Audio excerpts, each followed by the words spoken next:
Suman TV ప్రేక్షకులకి నమస్తే. ఈరోజు మణిపాల్ హాస్పిటల్స్లో మనం ఉన్నాం. అది కూడా డాక్టర్ బత్తిని రాజేష్ గారు, ఆయన గ్యాస్ట్రోఎంట్రాలజిస్ట్.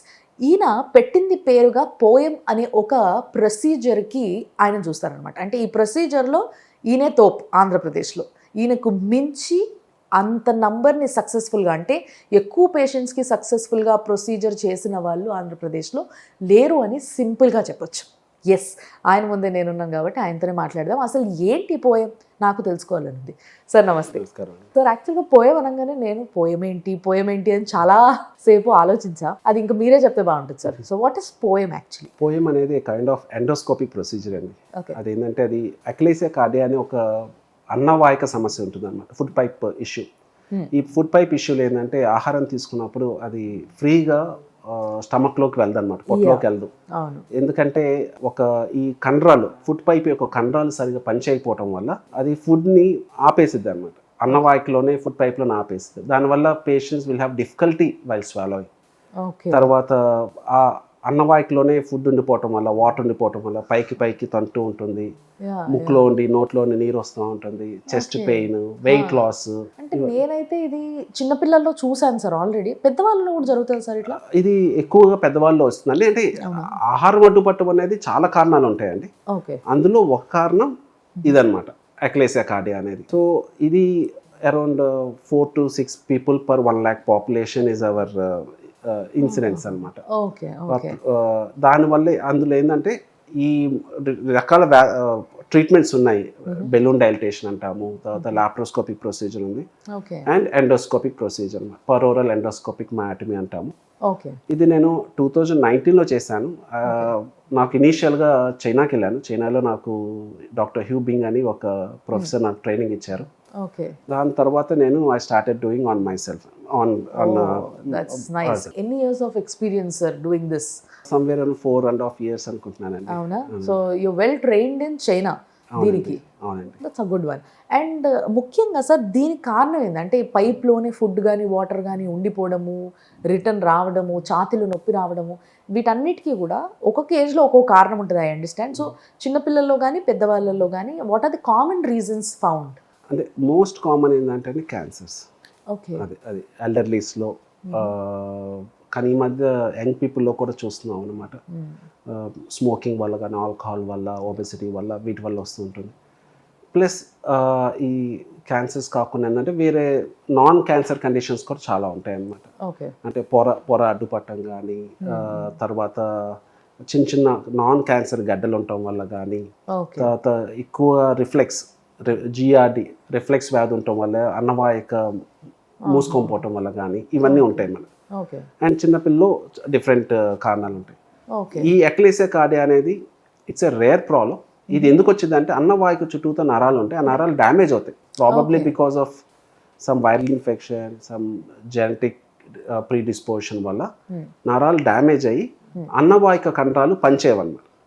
అన్నవాహిక కండరాలు ఏంటంటే ఫుడ్ని పుష్ చేస్తుండాలి పొట్టలోకి. ఆ పుషింగ్ అనేది పోయేదను ఫుడ్ అంతా ఫుడ్ పైప్లో అలాగా నిల్వ ఉండిపోయింది అన్నమాట. నిల్వ ఉండిపోయినప్పుడు ఇందా సిమ్టమ్స్ చెప్పినట్టుగా ఆహారం అడ్డుపట్టడం వల్ల జరుగుతూ ఉంటాయి.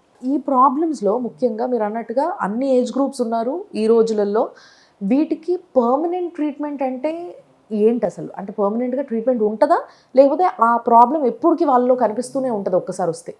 కారణం బట్టి ట్రీట్మెంట్ అండి. సో క్యాన్సర్స్ ఉందనుకోండి, ఇఫ్ ఇట్ ఈస్ ఆపరబుల్ అంటే ఆపరేట్ చేయొచ్చు, నాన్ ఆపరబుల్ అంటే కీమో రేడియేషన్ ఇచ్చేసి కంట్రోల్ చేసుకోవచ్చు.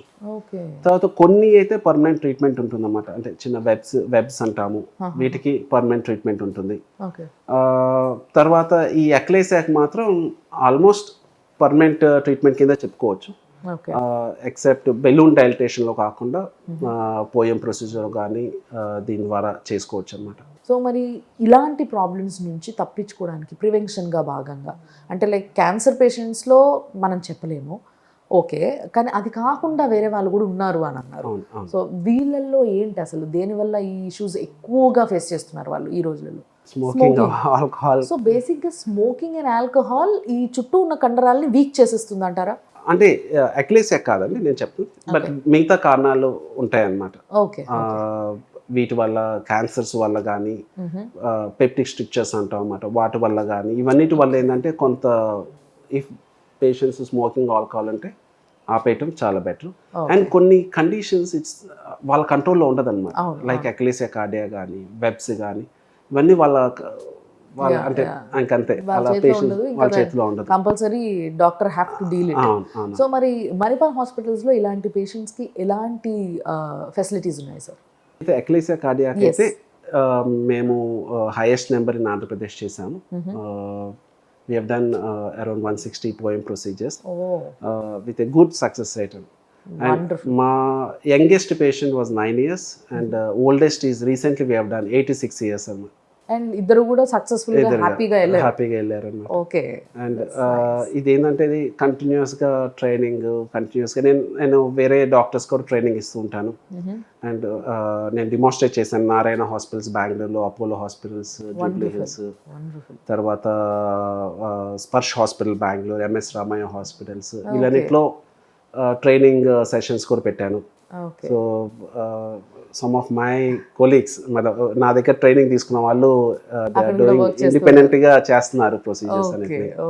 So it's a matter of satisfaction అన్నమాట for me. Exactly that's so nice to meet you sir. నిజంగా అంటే somebody special in some procedures which are very useful and దాన్ని సక్సెస్ఫుల్గా చాలామంది పేషెంట్స్లో చేయడము, ఒక రాష్ట్రంలో ఒక హైయెస్ట్ పేషెంట్స్ని మీరు అట్లా బాధపడుతున్న వాళ్ళని క్యూర్ చేయడము, వాళ్ళకి ఒక రిలీఫ్ని ఇవ్వడము అనేది it's too good to know నిజంగా చెప్పాలంటే నాకు. So thanks a lot. ఈ సర్వీస్ ఇంకా మీరు కొనసాగిస్తూనే ఉండాలి. సక్సెస్ఫుల్గా చాలామంది పేషెంట్స్ మీ దగ్గరకు వచ్చిన వాళ్ళు హాయిగా వెళ్తారు అన్న ఒక భరోసాని ఇస్తున్నారు. కాబట్టి thanks a lot. Thank you so much.